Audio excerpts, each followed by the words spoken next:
Bonjour à toutes et à tous, heureux de vous retrouver pour une nouvelle semaine de Sens Public, débat, chronique, reportage et expertise de nos invités. C'est ce que l'on vous propose tous les jours à 18h et 22h pour donner du sens à l'actualité et aux crises que nous traversons. Et justement, souvenez-vous, il y a un an, ce coup de tonnerre dans un ciel politique printanier, le président Macron prononce la dissolution de l'Assemblée pour clarifier la situation politique française. Évidemment, c'est raté, mais un an, 51 jours d'affaires courantes et 2 premiers ministres plus tard, qui en a profité, qui oserait recommencer? Comment se porte notre démocratie? On répond à toutes ces questions dans une minute. Et puis dans la seconde partie de notre émission, cette liste de faillites ou de redressements judiciaires, Camaïeu, San Marina, Caporal, Jennifer, Naf, Koukaï, André Pimki, KKS, etc., ces marques françaises victimes de la concurrence de l'ultra fast fashion chinoise. Comment arrêter l'hémorragie? On en débat dans 3 quarts d'heure. Mais d'abord, le récit de la dissolution, 9 juin 2024. Les résultats des élections européennes sont tombés il y a une heure à peine. Jérôme Rabier. Les européennes ne devaient pas avoir d'impact national, avait promis Emmanuel Macron. Ceux qui y ont cru ont dû s'en mordre les doigts en écoutant l'allocution du président au soir des résultats. J'ai décidé de vous redonner le choix de notre avenir parlementaire par le vote. Je dissous donc ce soir l'Assemblée nationale. La surprise du chef de l'État, du jamais vu depuis Jacques Chirac et sa dissolution catastrophique de 1997. Emmanuel Macron surprend alors jusqu'à ses plus proches alliés.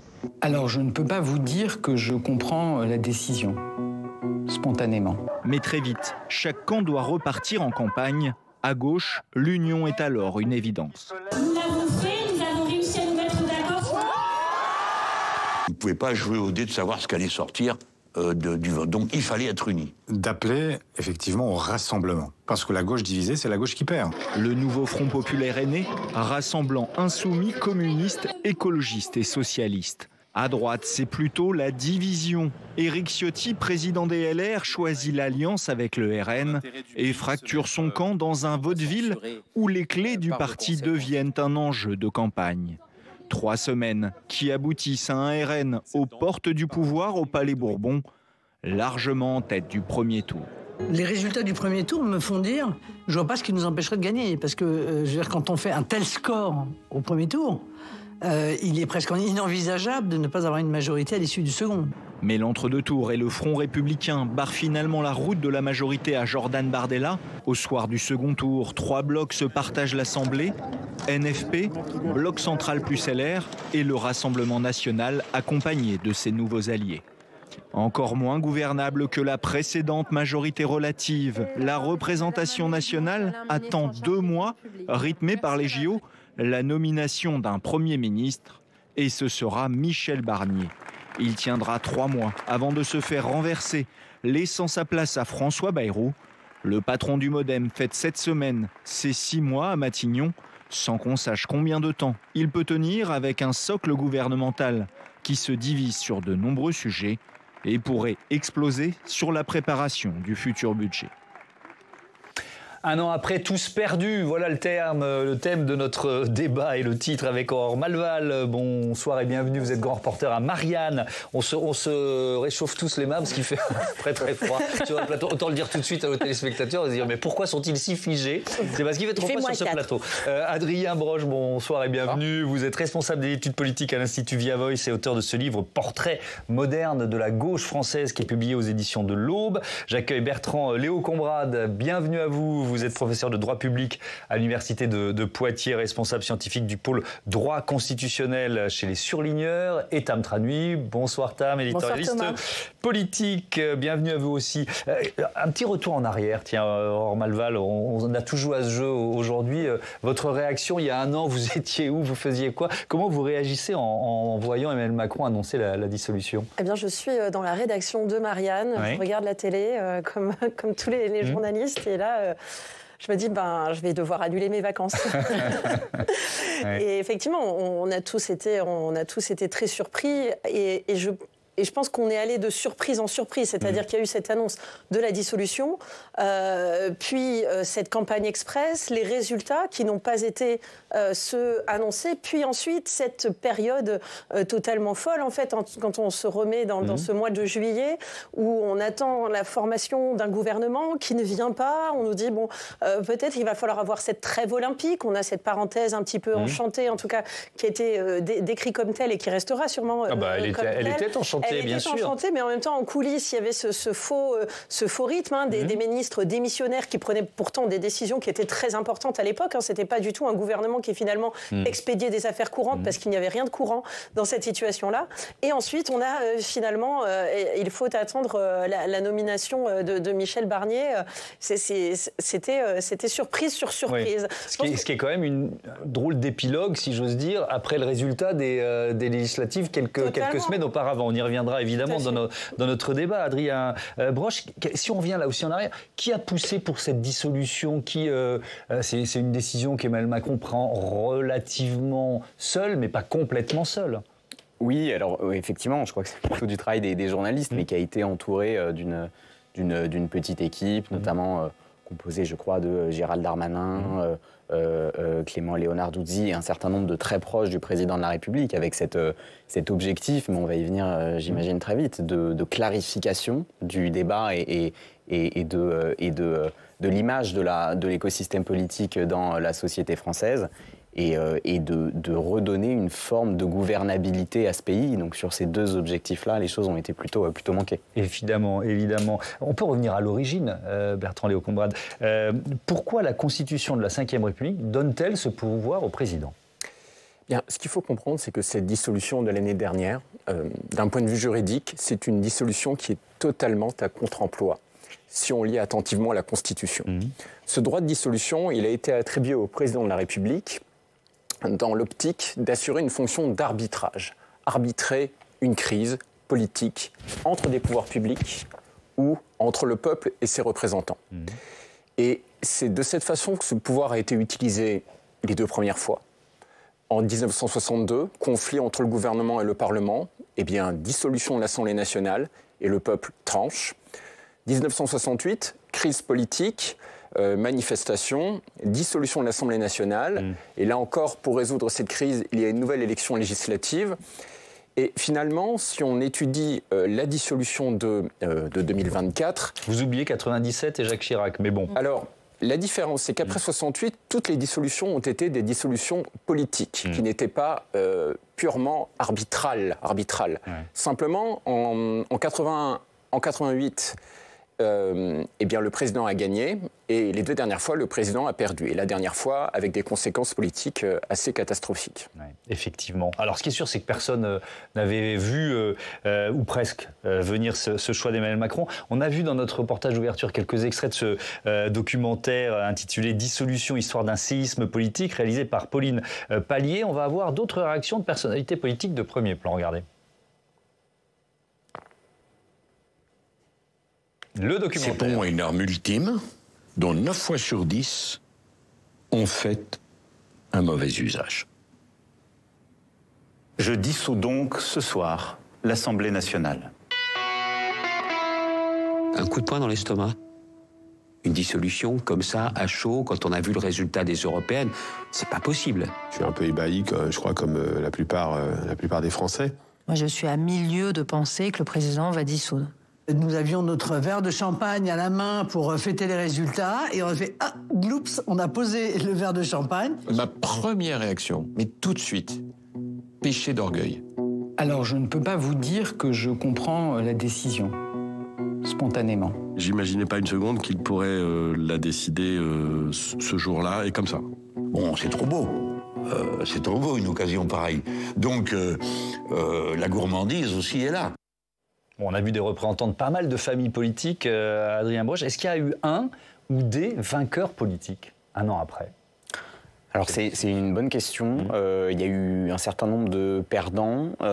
C'est intéressant de se remémorer cette séquence aussi post-résultat où tout le monde se considère plus ou moins gagnant ou plus ou moins perdant. La gauche s'autoproclame immédiatement Nouveau Front Populaire grande gagnante de cette cette élection anticipée. Ce qui, tout de suite, je pense, et c'est ce qui a été très marquant dans les semaines, et en réalité, on n'est toujours pas vraiment sorti de cette espèce de brouillard ambiant politique qui, déjà pour nous, commentateur dont c'est plus ou moins la profession est compliqué parfois à suivre, à la fois politiquement, idéologiquement, qui est quoi, qui porte quoi. Hein.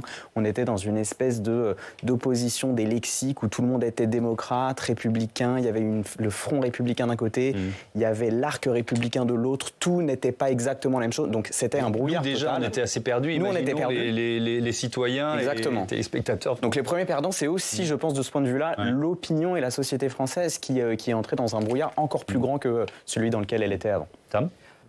Moi, j'ai le sentiment quand même, maintenant qu'on a quand même une année, rétrospectivement, on a quand même la sensation que les LR ont plutôt gagné à cette dissolution, alors même qu'ils n'avaient que 42 députés avec les législatives de l'année dernière. Ils ont réussi à entièrement se reconstruire par un concours de circonstances assez extraordinaire, qu'on appelle Michel Barnier à Matignon au mois de septembre. C'était quand même extrêmement inattendu. Et ils ont réussi ainsi à se placer, à avoir l'élection à la tête de leur parti, de Bruno Retailleau. Ils ont réussi à engranger des cartes. Et des postes importants dans le gouvernement actuel. Et des postes importants dans le gouvernement actuel. Et inversement, on a le sentiment que le nouveau Front populaire, qui s'était estimé gagnant de ces législatives, est vraiment le front qui est le plus en difficulté, avec bien sûr aujourd'hui l'élection au Parti socialiste qui s'est faite avec 24 000 votants. On a quand même vraiment l'impression qu'il y a ceux qui ont réussi à prendre la vague et ceux qui, au contraire, sont descendus. Vous êtes d'accord, ou les LR sont peut-être moins forts qu'ils n'en ont l'air? Moi, je dis attention à l'effet trompe-l'œil. Effectivement, on peut dire que objectivement, au lendemain de cette dissolution et la façon dont le gouvernement Barnier s'est constitué, mais plus encore aujourd'hui, finalement, avec je dirais Bruno Retailleau a cannibalisé ce gouvernement. Les LR ont mangé un petit peu ce gouvernement. Mais je pense qu'il faut remettre à sa juste place ce que signifie aujourd'hui ce gouvernement et ce qu'il représente. C'est-à-dire, finalement, pas grand-chose. Il est aussi le symptôme de cette machine de l'État qui s'est totalement grippée depuis un an, qui ne propose quasiment aucun projet de loi de peur d'être censuré, qui, d'ailleurs, lorsque le Parlement légifère à l'inverse, eh bien, ce seront des choses d'ailleurs qui n'aboutiront probablement pas. On y reviendra un peu plus tard, mais il y a un petit côté hold-up de LR quand même. Il y a un petit côté hold-up, mais est-ce que, justement, demain, lorsque Bruno Retailleau devra le quitter, ce gouvernement, et il va devoir le quitter, ses mécaniques pour ses ambitions, et même pour celles de son parti, s'il ne veut pas aussi que son parti se déchire autour de cela, eh bien, qu'est-ce qu'il en restera, finalement? Ne plus être aux affaires aujourd'hui. Le poste du ministre de l'Intérieur, en tant que, je dirais, commentateur général de l'actualité, et c'est dans cette séquence dans laquelle on est, en fait, depuis la dissolution, c'est-à-dire c'est un commentaire perpétuellement qui se nourrit sur ce qui pourrait être fait, sur ce qui devrait être fait, et qui finalement ne produit pas grand-chose. Et à ce jeu-là, effectivement, Bruno Retailleau et les LR sont champions. Qu'est-ce que ça veut dire en réalité? Les adhérents qu'LR a engrangés, ça ne veut pas non plus dire grand-chose. On a vu, c'était aussi pour un jeu de cartes, pour des équilibres internes. Oui. C'est ce que le PS n'a pas réussi à faire quand même. Mais le PS ne l'a pas cherché parce qu'ils ne pouvaient pas faire des cartes de la même façon. Donc ils se sont pas... Il faut qu'ils revoient leur statut alors. Parce que les 50 ou 60 000 militants de plus chez LR, ils vont peut-être servir à quelque chose. Peut-être, mais le parti n'en est pas quand même, n'est pas redevenu le parti de masse qu'il était à l'époque du RPR et même de l'UMP. Donc c'est vrai que cette différence-là, moi je me demande vraiment qu'est-ce qu'il restera de LR, mais même de ses propositions, ce sur quoi ils s'inscrivent, mis à part ce que dit Bruno Retailleau aujourd'hui. Il y a une vraie question de renouvellement, de proposition, de contenu. Là, je suis d'accord avec vous. Il y a cette idée, Bertrand Léo Combrade, d'un éparpillement des forces politiques. Alors, je ne suis pas sûr. Est-ce que c'est lié à la période Macron, en même temps qu'il a réussi à amener au pouvoir et qui a donc recréé cet éparpillement, ou est-ce que c'est profond pour vous? Cet éparpillement, il est très ancien. Pour rappel, la Constitution de 1958, elle a été rédigée, élaborée dans l'optique de lutter contre cet éparpillement et cette instabilité politique sous la IVe République. C'était vraiment l'objet de cette nouvelle Constitution. C'est comme ça que Michel Debré défendait le projet devant le Conseil d'État. Il disait qu'il fallait de rigoureux impératifs pour encadrer l'action politique. Est-ce que ça a fonctionné? On était tenté de dire oui, cette constitution fonctionne, elle a 65 ans, elle a connu des majorités qui n'étaient pas absolues. Entre 1958 et 1962, Michel Debré n'avait pas de majorité absolue à proprement parler. Mais ça, on l'a oublié. Hein. On l'a oublié parce que c'est loin, et on l'a oublié aussi. On s'est habitué aux majorités puissantes à l'Assemblée en faveur de l'exécutif, du binôme exécutif. Et je vais vous dire, on l'a aussi oublié parce qu'en réalité, Michel Debré n'avait pas de majorité absolue, mais il avait des groupes politiques qui étaient disposé à travailler avec lui. De la même manière que Michel Rocard, en 88, n'avait pas de majorité absolue, mais il avait des groupes du centre qui étaient disposés à l'accompagner sur certains projets. Ce qui fait que c'est aujourd'hui le test grandeur nature, l'épreuve de vérité, et on se rend compte que les rigoureux impératifs qui avaient été préconisés par Michel Debré dans la Constitution ne fonctionnent pas. Alors ça, on y reviendra en détail si vous le voulez bien, parce que je continue un peu de dérouler la chronologie de ces jours et de ces semaines qui suivent la décision d'Emmanuel Macron, le président de la République, qui est en déplacement sur l'île de Sein. On est le 18 juin 2024 et on est donc moins de 2 semaines avant le premier tour des législatives qui va, évidemment, on l'a dit, placer le Rassemblement national loin devant les autres formations politiques. Et voici ce que dit Emmanuel Macron face à des habitants de l'île de Sein. Les Français ne veulent pas la chienlit. Et les Français ne veulent pas la chienlit, moi non plus. Et au Parlement, ce qu'il y avait n'allait pas. Et ça aurait été la chienlit. Je vous le dis, en âme et conscience, c'est pour ça que j'ai fait ça. Je n'ai pas fait ça, c'est moi le premier que ça... C'est un président qui finit pas ses phrases, comme s'il commençait déjà à douter de sa décision, Aurore Malval. Est-ce qu'il a reconnu s'être trompé publiquement, dans une interview, Pas réellement, parce que d'abord il dit ma décision, lorsqu'il revient dessus, il dit ma décision n'a pas été comprise. Donc ça, c'est je dirais, son premier, ce qui, pour Emmanuel Macron, ressemble déjà à un mea culpa, pas pour les Français. C'est aussi le problème. Mais ça, c'est pas une reconnaissance. Et ensuite, il va dire... effectivement, cette dissolution n'a pas apporté la clarification, ou a plutôt produit des divisions à l'Assemblée, mais il dit quelque chose, il dit pour le moment. Et ce pour le moment, en fait, il est central, parce que ça veut dire qu'Emmanuel Macron n'a toujours pas véritablement admis que c'était une erreur ou qu'il n'aurait pas dû dissoudre et que ce n'était pas pertinent. Il dit voilà, pour le moment, on ne voit pas encore les effets, mais finalement, peut-être qu'au bout du compte, on reconnaîtra que j'ai pris la bonne décision et que cette dissolution, comme c'est attaché à retracer comme récit la Macronie, était inéluctable et inévitable. Qu'est-ce qu'il espère ? Il espère que la scission qui a eu lieu entre Éric Ciotti et le reste du parti LR pouvait se dupliquer à gauche. Qu'est-ce qu'il espère ? Et on essaye de se dire, il y avait quand même un peu de stratégie politique et pas seulement de l'orgueil, pour reprendre la formule de Jean-François Copé qu'on a vu tout à l'heure. Oui, tout à fait. Et d'ailleurs, même l'un des arguments ou des justifications pour la dissolution, c'était justement de pouvoir miser sur la désunion de la gauche, ce qui était un pari assez risqué quand même quand on connaît l'histoire politique de la gauche et son affect unitaire qui est très très présent dans les consciences des personnalités de gauche. Et donc ce premier pari a été hasardeux et c'est très intéressant effectivement ce qu'on entend, parce qu'il y a un élément, alors il faut surtout pas faire de psychologie, mais un élément de l'ordre du lien entre Emmanuel Macron et son bilan, qui est très particulier. Alors certains diront péché d'orgueil, Jean-François Copé.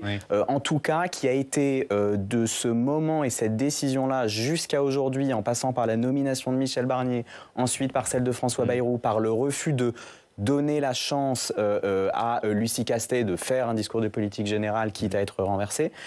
Un élément très très très fort du lien entre Emmanuel Macron et un bilan dont il ne veut absolument pas que certains des éléments identitaires très forts soient défaits. Et je crois que si on ne comprend pas ça ou qu'on ne le met pas au centre de ces décisions politiques, c'est très difficile de comprendre parfois des comportements qui sont un peu énigmatiques chez le président de la République, je crois. Tam ?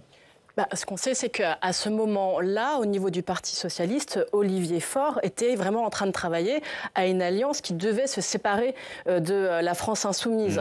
Et donc, on pouvait penser qu'il y allait avoir une fracture entre le Parti socialiste et la France insoumise, d'autant que la campagne avait été extrêmement dure, bien sûr. La campagne des élections européennes. Des européennes, bien sûr, avec un Raphaël Glucksmann, qui, bien sûr, avait attaqué très frontalement la France insoumise, et vice-versa. Moi, le soir de la dissolution, j'étais à Place Publique et au Parti socialiste. J'ai vu donc les effusions au moment du score, parce qu'il fait quand même 14%, Raphaël Glucksmann, et puis on voit l'annonce de la dissolution, et là, les off, les uns et les autres, ils disent tous, mais en fait, il veut nous diviser, c'est ça qu'il veut absolument. Et on voit que Raphaël Glucksmann, qui au départ doit beaucoup s'exprimer dans la soirée, petit à petit est mangé en fait par la machine. Il est gommé. Voilà, il est gommé au fur et à mesure par la machine qui va donner le nouveau Front populaire. Et même Olivier Faure, il était en plateau à ce moment-là et il a appris que François Ruffin disait il faut créer le nouveau Front populaire. Et lui qui était en train de travailler à tout l'inverse en coulisses, il a dit banco, de toute façon, maintenant qu'on y est, on n'a pas tellement d'autres choix. Bertrand Léo Combrade, effectivement, on a les résultats du second tour des élections législatives.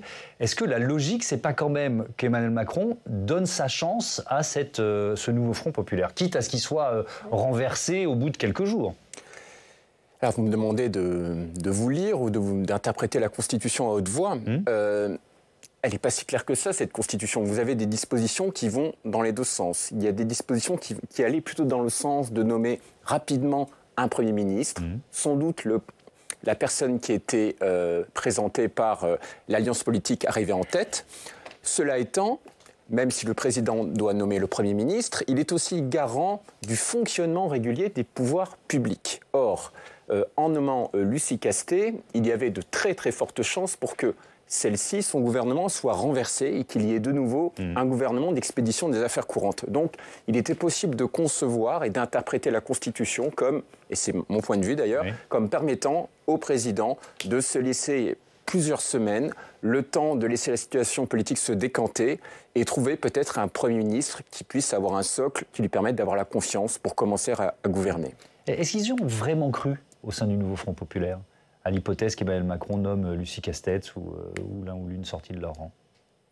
Je crois que ça a été un coup politique quand même, parce que toute l'action du nouveau Front populaire, du moment de la dissolution, et donc de donner tort au président de la République, il y avait aussi cette guerre, effectivement, il veut nous diviser, je pense que c'était très fort, donc tenons bon, quitte à gommer des différences sur lesquelles, effectivement, on a fait campagne pendant des semaines, et ensuite... Parce que la deuxième accusation, on se replonge dans ce moment-là, c'était vous n'arriverez pas à vous unir, donc dissolution. Et la deuxième, c'était vous n'arriverez pas à dégager un candidat commun parce que votre union a été superficielle. Et là encore, la logique du nouveau Front populaire, c'était de dire on va à nouveau vous donner tort, vous proposer un candidat. Alors là, il y avait tout un tas de choses issues de la société civile, etc., qui ne soient pas membres ni du PS ni de LFI. Ensuite, Jean-Luc Mélenchon avait dit on accepte même à LFI de ne pas faire partie du gouvernement parce que l'argument qui était opposé à cette alliance-là, c'était il y aura Lucie Castet et donc des membres insoumis dans le gouvernement. Donc il y avait une espèce aussi de brouillard et de ping-pong permanent de réponse entre le président de la République et le nouveau Front populaire.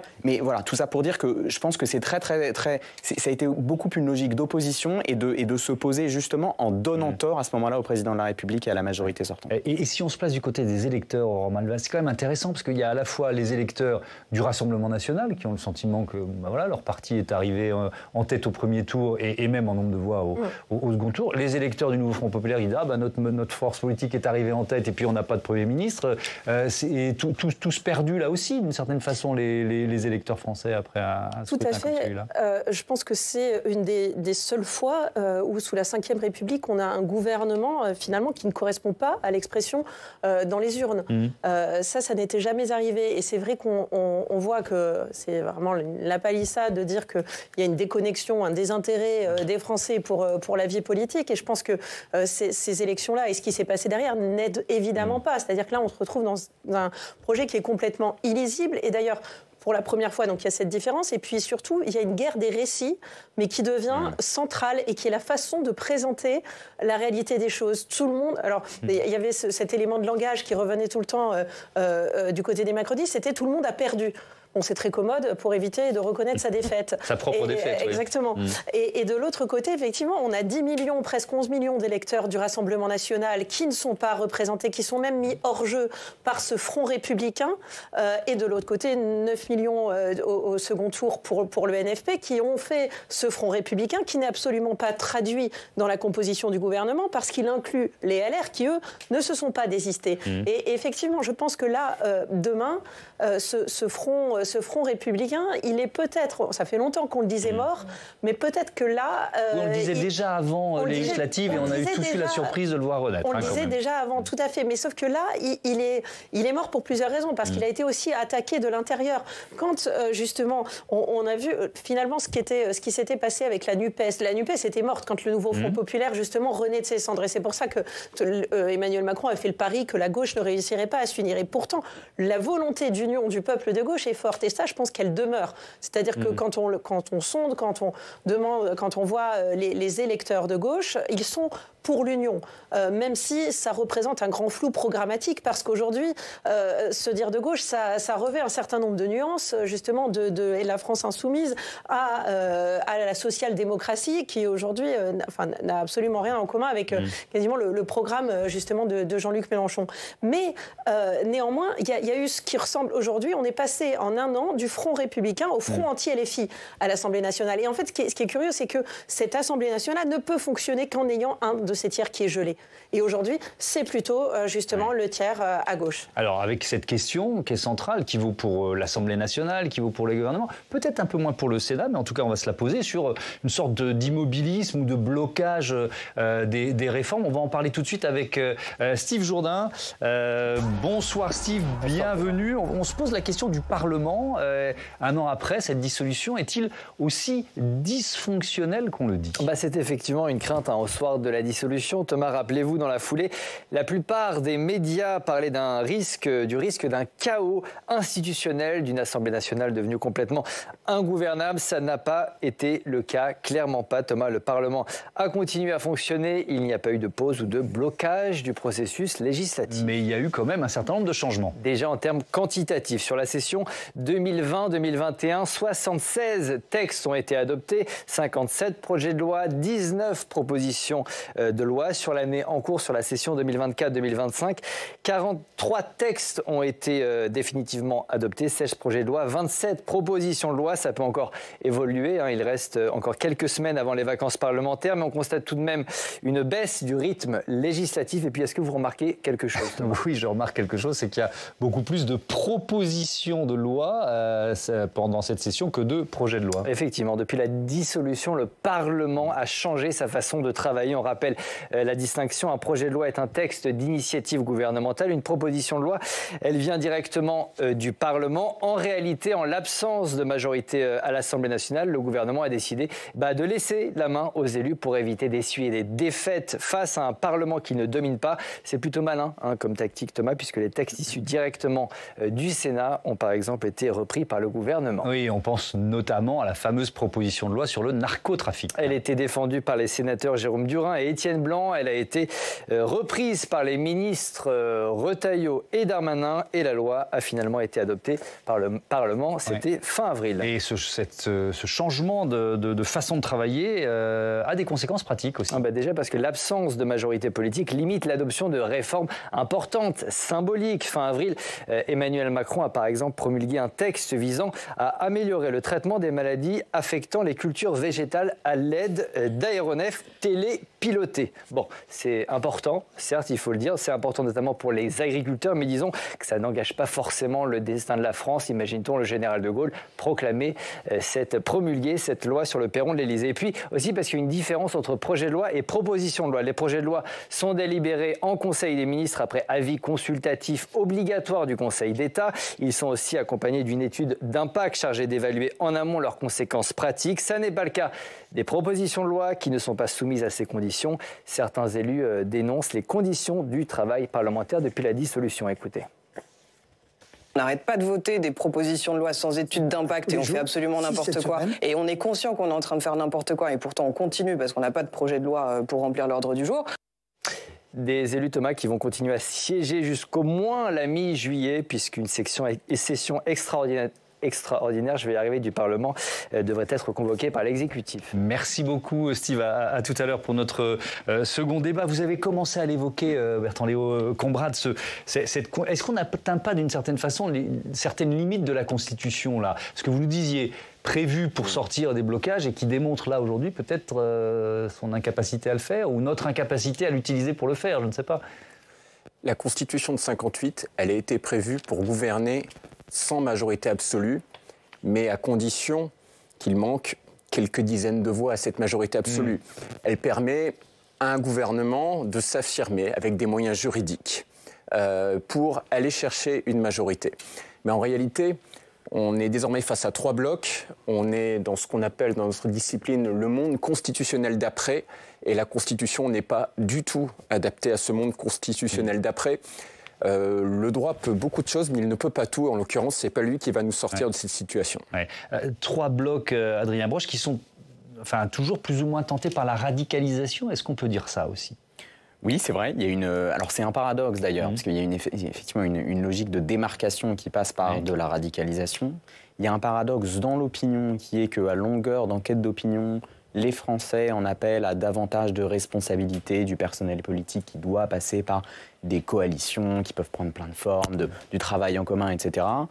Et les personnalités, dans le même temps plébiscitées dans l'opinion, sont souvent des personnalités, et on le voit dernièrement avec la percée dans l'opinion de Bruno Retailleau, qui clivent des personnalités assez anguleuses. Donc c'est très difficile aussi de lire ça et de s'y retrouver. Donc même les instituts de sondage sont un peu perdus pour reprendre le titre de notre débat, tous perdus. On est tous perdus. Oui. Et vous le disiez très bien, dans ce climat extrêmement brouillé où les repères politiques et les partis sont dans un état un peu gazeux, on essaye de s'y retrouver, forcément on essaye aussi, et les partis essayent de le faire comme ça, de se démarquer par des positions un peu plus radicales qui nous permettent de se marquer politiquement. Forcément, la nuance, le compromis, c'est pas forcément ce qui, pour le personnel politique, va le plus le permettre de sortir de ce brouillard politique. Et au milieu, on a un François Bayrou, hors Marleval, qui... quand même, réforme le moins possible pour durer le plus longtemps possible. C'est un peu dur ce que je dis, mais ça résume quand même ces mois passés à Matignon, bientôt 6 mois. Absolument. C'est vrai que François Bayrou, je pense, applique vraiment à la lettre la phrase « on sort de l'ambiguïté cassée en détriment ». Oui. C'est-à-dire on a vu sur nombre de dossiers, il ne tranche pas. Il a en plus Emmanuel Macron qui arrive justement un petit peu en surplomb, qui depuis qu'il est nommé, qui s'était tenu à distance du gouvernement Barnier, mais qui depuis que c'est François Bayrou revient...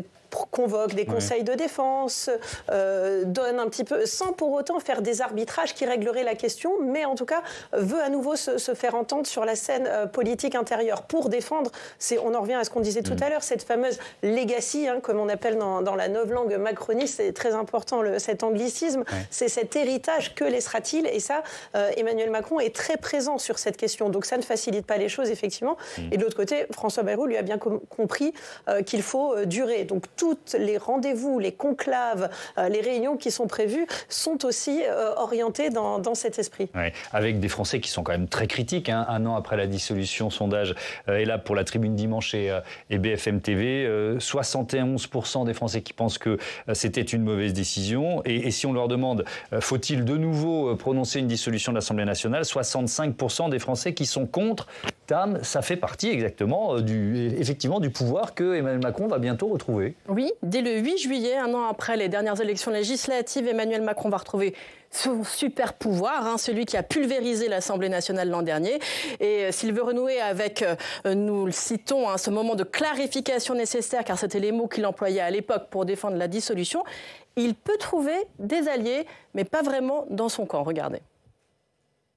Nous allons faire en tout cas tout ce qu'on peut pour une nouvelle dissolution, oui. C'est-à-dire que nous le disons très clairement, nous ne supportons pas et nous n'acceptons pas que M. Macron, qui a été battu aux européennes, aux législatives, qui a vu M. Barnier censuré, puisse continuer pendant 2 ans à faire des dégâts dans le pays. Donc plus le retour au peuple sera fait, mieux ce sera. Alors, est-ce qu'on y croit sérieusement ? Moi, je parie que c'est que de la gueule. Voilà. Parce que, certes, LFI estime que redonner la parole au peuple n'est jamais une erreur, mais dans ce cas précis, franchement, ça ne serait pas un cadeau pour LFI. Bon, on a quand même une idée des partis politiques à qui profiterait une dissolution. Voilà, ce fameux sondage dont vous avez parlé. Et là, pour la Tribune Dimanche et BFM TV, c'est hasardé à se projeter sur un premier tour. Et en gros, si d'aventure la gauche était unie, ce qui serait la meilleure des hypothèses pour elle, et soyons clairs, à l'instant T, c'est plus qu'incertain. Elle serait largement en perte de vitesse par rapport à l'année dernière, à 21% au lieu de 28%. Et ça serait avant tout dommageable, nous dit-on, à LFI. Ensemble, il perdrait aussi beaucoup, moins 5 points. Et le RN, lui, arriverait encore largement en tête au premier tour, avec plus ou moins le même score qu'il y a un an. quasi-retour finalement à la case départ. Et ça reste évidemment de la politique fiction. Oui, on ne peut se projeter que sur le premier tour. Et un sondage n'est qu'une prise de température, faut-il le rappeler. Alors si on regarde aujourd'hui les états d'esprit, quels sont-ils? Qui veut la dissolution? Le RN, rappelons quand même qu'en cas de dissolution, Marine Le Pen ne pourrait pas se représenter. Les LR, à 42 députés, ils ont réussi, moi, ce que je considère comme le hold-up du siècle. Ils ont réussi à occuper Matignon, puis les postes les plus en vue du gouvernement. Le Parti socialiste, bon, il n'a même plus osé censurer le Premier ministre avec son électorat qui est allergique au chaos. Ensemble, les macronistes ont très peu goûté la manœuvre de l'année dernière lorsqu'Emmanuel Macron les a quand même, et ce sont leurs mots, poussés sous le bus, quand le président de la disruption est donc devenu celui de la rupture. Bon, plus personne ne souhaite de dissolution. Et Emmanuel Macron, alors on en parlait tout à l'heure publiquement, mais il a quand même quelques regrets sur la dissolution. Oui, voilà. Il ne le dit pas publiquement, mais il y a des mots... encore dans la tribune dimanche, dans le secret de nos conversations, il convient que c'était mieux avant qu'après la dissolution. Voilà ce qu'il aurait confié à l'un de ses proches. Le président de la République a donc une pensée émue pour ce temps révolu. C'était le bon temps, celui de la majorité relative, celui où passaient des projets de loi finalement pas si nuls.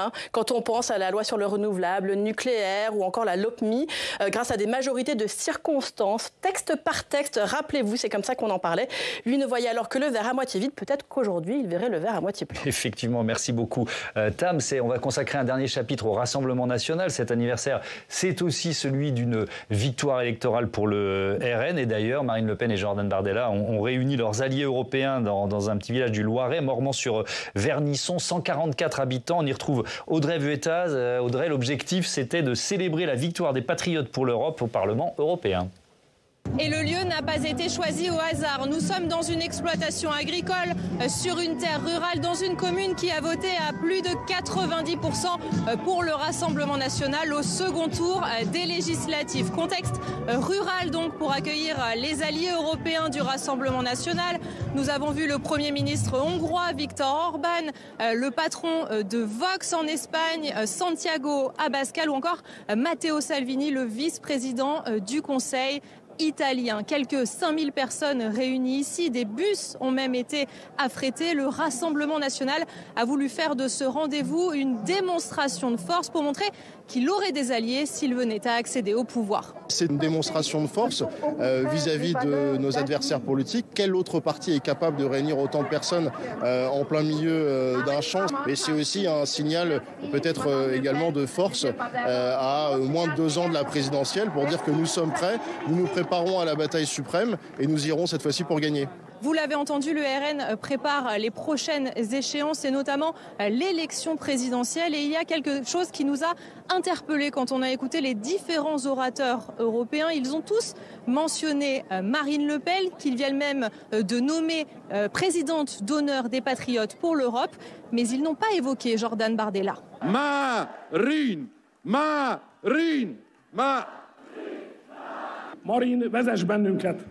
conduis-nous.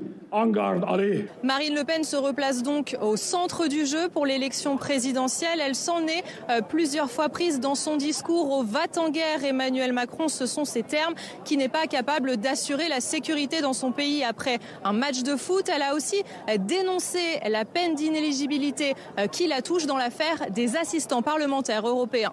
Rappelez-vous, il y a exactement 20 ans et 11 jours précisément, le référendum sur la Constitution européenne dont le résultat a été foulé aux pieds. Voyez ce qui s'est passé en Roumanie. Voyez les tentatives d'interdiction ici et là, les persécutions judiciaires partout contre les mouvements patriotes. Et regardez ce qui se passe en France, où l'on veut interdire, en violant tous les principes du droit, à la principale opposante que je suis, de se présenter à l'élection présidentielle. Mais chez les militants, on a du mal à choisir entre Jordan Bardella ou Marine Le Pen pour la présidentielle. Beaucoup attendent de savoir si la décision de justice est confirmée. Merci beaucoup Audrey Vuettaz à Mormant-sur-Vernisson. On est dans le Loiret. Est-ce que le RN est toujours aussi fort dans l'opinion pour vous, Aurore Malval ? Alors, je pense que ce qui est intéressant, c'est qu'à chaque fois qu'il est testé, actuellement, on voit que son socle semble assez solide. C'est-à-dire que ce soit d'ailleurs sur les perspectives de l'élection présidentielle, Jordan Bardella comme Marine Le Pen font à peu près le même score. Donc on peut se dire que voilà, ce résultat constitue une victoire pour le Rassemblement national. Mais moi je pense qu'encore une fois, cette victoire est un petit peu en trompe-l'œil. Depuis un an, le Rassemblement national accumule des défaites. Et un certain dans les élections partielles, ouais. Dans les élections partielles, preuve que son électorat ne se mobilise pas lorsqu'il n'y a pas ce grand élan national. Et puis surtout, dans un parti où la figure du chef est centrale, le fait de ne pas en avoir, d'avoir cette question un petit peu en cette incertitude générale. Cette incertitude autour du candidat pour l'élection dans 2 ans, si je puis dire, c'est très important. Et ça pèse lourd. Et deuxième difficulté aussi, la question de la dissolution. Je pense que l'électorat du Rassemblement national réclame une dissolution beaucoup plus ardemment que ces députés ne seraient prêts, justement, vu le résultat que ça produirait, à la déclencher.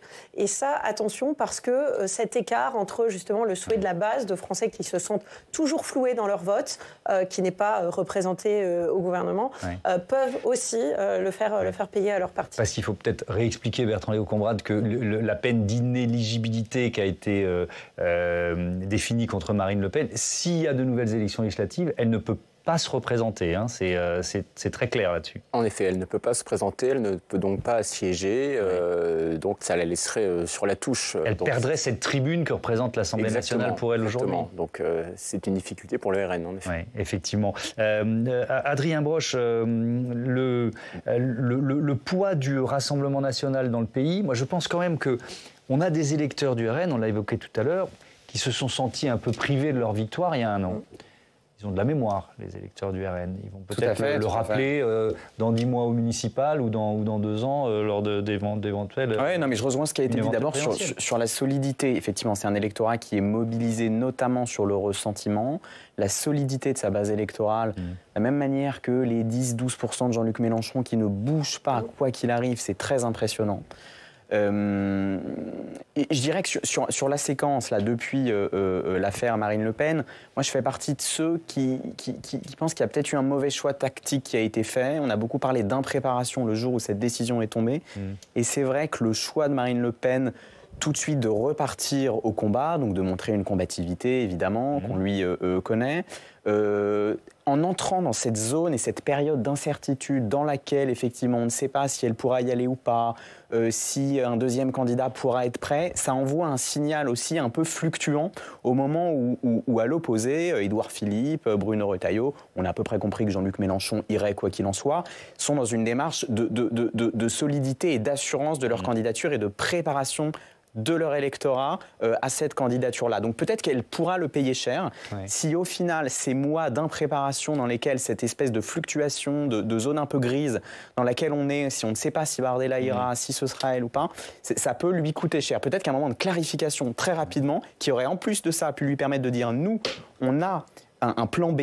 J'ai prévu ma succession, ce qui n'est pas le cas au sein de la France Insoumise, qui on voit bien n'est pas le cas dans la Macronie, qui a une particularité, ça aurait pu être aussi intelligent dans l'opinion. Et ça peut aussi coûter cher à Jordan Bardella.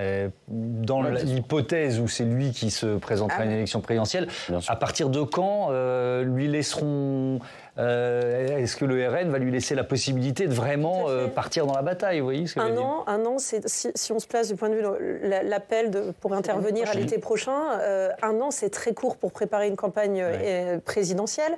Il faut avoir une histoire, il faut imposer un récit, la rencontre d'un homme avec un peuple. C'est ça l'élection présidentielle française. Donc c'est beaucoup trop court et ça instaure, on l'a vu d'ailleurs il y a quelques semaines, cette séquence en Nouvelle-Calédonie où Marine Le Pen a un mouvement d'humeur, non pas d'ailleurs contre Jordan Bardella, mais contre la question qui lui est posée, qui revient sans cesse des journalistes. Et alors, Jordan Bardella, est-ce qu'il sera avec vous ? Elle dit, mais vous êtes gentil, Jordan Bardella, je ne crois pas qu'il ait de connaissance de ce dossier en Nouvelle-Calédonie. Et ça, ce genre de situation, le RN s'expose à en vivre plusieurs d'ici même 2026, et où j'espère, pour eux en tout cas, la situation sera tranchée. Mais c'est très dur d'avoir un parti comme ça qui est bicéphale. Un tout dernier mot, parce qu'on a assez peu prononcé le mot coalition, Bertrand-Léo Combrade, alors que la période qu'on vient de vivre aurait pu être propice à faire naître dans ce pays un esprit de coalition. On en est loin. On en est loin parce que au-delà des textes juridiques, il n'y a pas cette culture du compromis. On est dans une république parlementaire, mais dans un système qui est profondément bonapartiste. Et présidentiel. D'ailleurs, nous, là, qu'est-ce qu'on fait? On parle de la présidentielle et des candidats ou candidates. Hein. Je me mets dans l'équation. C'est totalement contre-intuitif pour des députés d'entendre qu'ils vont devoir s'unir, former une coalition, là où depuis 65 ans, en réalité, une majorité très claire se dégage des élections et le président appelle à gouverner celui qu'il a choisi pour être à la tête de cette majorité. Et donc, c'est très difficile de s'adapter en si peu de temps. Merci beaucoup. Merci d'avoir participé à ce débat. On vous lit dans le journal, dans l'hebdomadaire Marianne et Adrien Broche, votre livre Portrait moderne de la gauche française, publié aux éditions de l'Aube. Je vous dis à bientôt sur Public Sénat.